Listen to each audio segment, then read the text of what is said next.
कशिश ने देखा कि उसकी माँ खून से लथपथ है और उसके सामने वही डीमन खड़ा हंस रहा था। उसने कशिश से कहा, तुम्हें अपनी सबसे प्यारी चीज को सेक्रीफाइस करना होगा।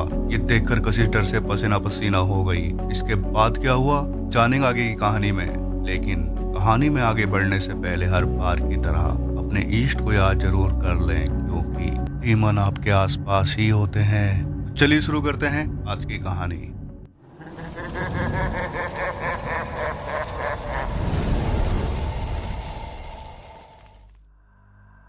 आज की कहानी कुछ ऐसी है कि इंसानों की सोच और समझ से एकदम परे है, लेकिन डीमंस इसको अच्छे समझते भी हैं और जानते भी हैं। कहते हैं डीमन कभी गॉड का सबसे ज्यादा लॉयल और काबिल एंजल था, लेकिन जब उसने गॉड से बगावत की तो गॉड ने उसे हीवन से निकाल कर हेल में डाल दिया। और बाद में डीमन अपनी चालाकी से हेल से फरार हो गया और फिर उसने गॉड से जंग का ऐलान कर दिया। उसने कहा कि वो गॉड के बनाए हुए सबसे चहेते इंसान को अच्छाई के रास्ते से भटका कर बुराई के रास्ते पर चलने को मजबूर कर देगा और सब इंसानों को लेकर हेल में जाएगा। और फिर उसने अपनी आर्मी बनाई और इंसानों को भटकाना शुरू कर दिया। और कहते हैं आज तक इस दुनिया में जितने भी बुरे काम हुए हैं वो सब डीमंस ने ही इंसानों से करवाए हैं। आप लोगों का इस बात पर यकीन कर पाना मुश्किल होगा और हो सकता है आपको ये सिर्फ बनाई हुई एक कहानी लगे, पर क्या पता सच्चाई इसके एकदम उलट हो और डीमंस को बदनाम किया गया हो। Who never know. आज की कहानी एक लड़की की है जिसकी इच्छाएं ख्वाहिश बहुत बड़ी थी और उनको पूरा करने के लिए वो कुछ भी कर सकती थी। और अपनी ख्वाहिशों को पूरा करने के लिए उसने कुछ ऐसा काम किया कि खैर ये बात आपको कहानी पूरा सुनने के बाद ही पता चलेगी। तो कहानी को पूरा जरूर सुने, अपना हेडफोन लगाइए और इस कहानी को इमेजिन करिए। कशिश दिल्ली के एक पॉश कॉलोनी के रहने वाली थी। उनका सपना था कि वो बॉलीवुड में एक अपनी पहचान बनाए। उन्हें एक्टिंग का बहुत ज़्यादा शौक था और वो एक सक्सेसफुल एक्ट्रेस बनना चाहती थी। कशिश अपनी ख्वाहिश के पीछे एकदम पागल थी और उसके लिए जी तोड़ मेहनत कर रही थी। उन्होंने कई जगह ऑडिशन दिए, लेकिन जैसा कि आप लोगों को पता है इंडस्ट्री में काम मिल पाना बहुत मुश्किल है और आउटसाइडर्स के लिए तो एक तरह से नामुमकिन। कशिश ने अपना आप को इतना मेंटली प्रिपेयर कर रखा था कि वो किसी भी तरह के कॉम्प्रोमाइज करने को तैयार थी। किसी भी तरह का कॉम्प्रोमाइज का मतलब आप समझ ही गए होंगे, क्योंकि वो अच्छे से जानती थी कि इंडस्ट्री में इसके बिना उसको काम मिलना नामुमकिन है। लेकिन लाख कोशिश करने के बाद भी उसको कामयाबी नहीं मिल रही थी। जब इंसान हर जगह से निराश हो जाता है तब वो सहारा लेता है कुछ ऐसी चीजों का जिस पर उसका बस नहीं होता। कशिश ने इंटरनेट पर सर्च करना शुरू कर दिया कि कैसे अपनी इच्छाओं को पूरा करें। उसने ब्लैक मैजिक, तांत्रिक क्रिया, साधना सबके बारे में रिसर्च किया। वो दिन रात यही सब सर्च करने में लगी हुई थी। उसके घर वाले भी परेशान थे कि कशिश पूरा दिन अपने कमरे में बंद रहती थी। उनको समझ नहीं आ रहा था कि आखिर वो करती क्या है। और इधर कशिश दिन रात इन्हीं सब चीजों को सर्च करने में लगी हुई थी। फिर एक दिन उसको इंटरनेट पर सीक्रेट सोसाइटी और इल्यूमिनाटी जैसी ऑर्गेनाइजेशन का पता लगा और उसको पता लगा कि कैसे इन ऑर्गेनाइजेशन ने सेलिब्रिटी को इतना फेमस कर दिया है कि आज की डेट में वो सब राज करते हैं। लेकिन उसको उनके डार्क सीक्रेट का नहीं पता था। उसको नहीं पता था कि कामयाबी के लिए इन लोगों ने क्या क्या सेक्रीफाइस किया है। जब उसने इन सब के बारे में जानना शुरू किया तो उसका इंटरेस्ट इन सब चीज़ों में बढ़ता ही गया। लेकिन अब उसके सामने समस्या यह थी कि ये ऑर्गेनाइजेशन सिर्फ उन लोगों को ही अपनी ऑर्गेनाइजेशन में शामिल करती थी जो पहले से ही सेलिब्रिटी या फेमस है। बस अभी उनकी किस्मत खराब चल रही थी और इन ऑर्गेनाइजेशन ने उनको पहले से ज़्यादा नेम, फेम और पैसा दिया। लेकिन कशिश को तो कोई जानता तक नहीं था, यहाँ तक कि उसके गली वाले भी उसको नहीं जानते थे। वो एकदम आम लड़की ही थी, तो उसका इन ऑर्गेनाइजेशन में मेंबर बनना इम्पॉसिबल था। बट उसको एक ऐसी जानकारी मिली जिससे वो डीमन से कांटेक्ट कर सकती है और डीमन उसकी सारी विश पूरी कर सकता है। लेकिन उसको नहीं पता था कि वो कितनी बड़ी गलती करने वाली है। उसको नहीं पता था कि लोग भूत प्रेत से ही पीछा नहीं छुड़वा पाते और यहाँ तो वो काली दुनिया की सबसे शक्तिशाली एंटिटी से कांटेक्ट करने की सोच रही थी। उसने वो सब रिचुअल्स करने शुरू कर दिए जिससे डीमन उसकी तरफ अट्रैक्ट हो जाए। लेकिन कई दिनों तक ये सब करने के बाद भी उसको कोई कामयाबी नहीं मिली। उसे किसी भी तरह का कोई भी अनुभव नहीं हुआ था। फिर एक दिन उसने कुछ ऐसा किया जिससे डीमन को उसके सामने आना ही पड़ा। उस रात कशिश ने नेकेड होकर डीमन को अपने खून की बलि दी और लगातार डीमन का आह्वान किया।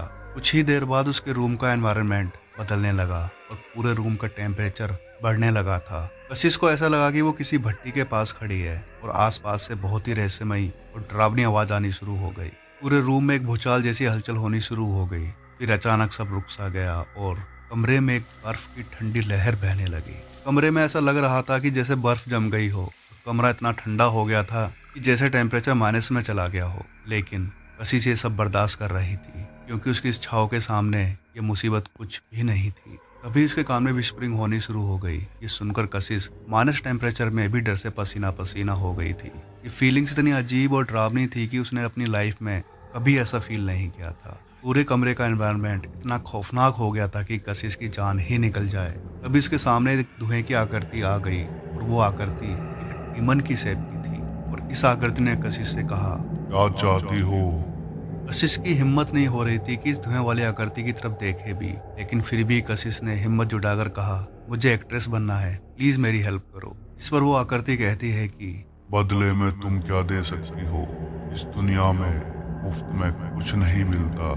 कशिश इतनी अंधी हो चुकी थी कि उसने बिना सोचे समझे कहा कि मैं सब कुछ करने के लिए तैयार हूँ। और उसने इतनी बड़ी गलती कर दी कि अपनी आत्मा का सौदा इस डीमन से कर दिया। इसके बाद वो आकृति हंसते हुए वहां से गायब हो गई और कशिश वहीं बेहोश होकर गिर गई। जब उसको होश आया तो उसको ऐसा लगा जैसे उसने कोई डरावना सपना देखा हो। इसके कुछ टाइम बाद कशिश को एक जगह ऑडिशन के लिए जाना था और ये एक लो बजट एडवर्टीजमेंट का ऑडिशन था। जब कशिश एक चौराहे के पास से गुजर रही थी तभी उसको अपने आसपास का माहौल बहुत अजीब लगने लगा और उसने देखा कि वो एक सुनसान चौराहे पर खड़ी है। उसके सामने एक बहुत ही अजीब आदमी खड़ा था और उस आदमी ने कहा कि तुम्हारा ऑडिशन अच्छा जाएगा।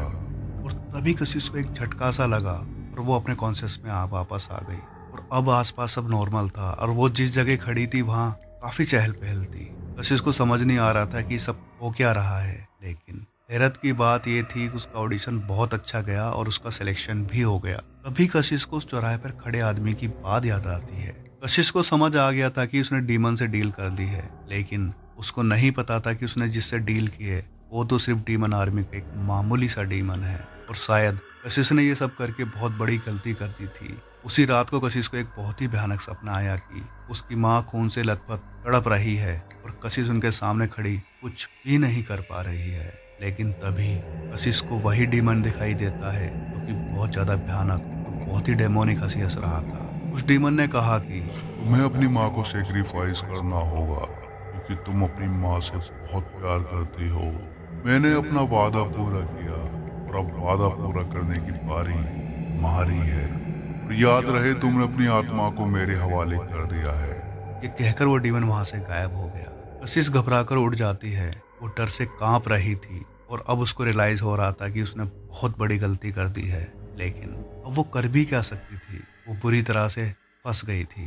कशिश को समझ नहीं आ रहा था कि वो क्या करे। जो डीमन ने उससे कहा था वो कभी पूरा नहीं कर सकती थी। वो अपनी माँ को मार नहीं सकती थी। इस घटना के 2 दिन बाद उसको फिर से रात को वही डीमन दिखाई दिया और इस बार ये सपना नहीं था, वो सच में उसके कमरे में मौजूद था।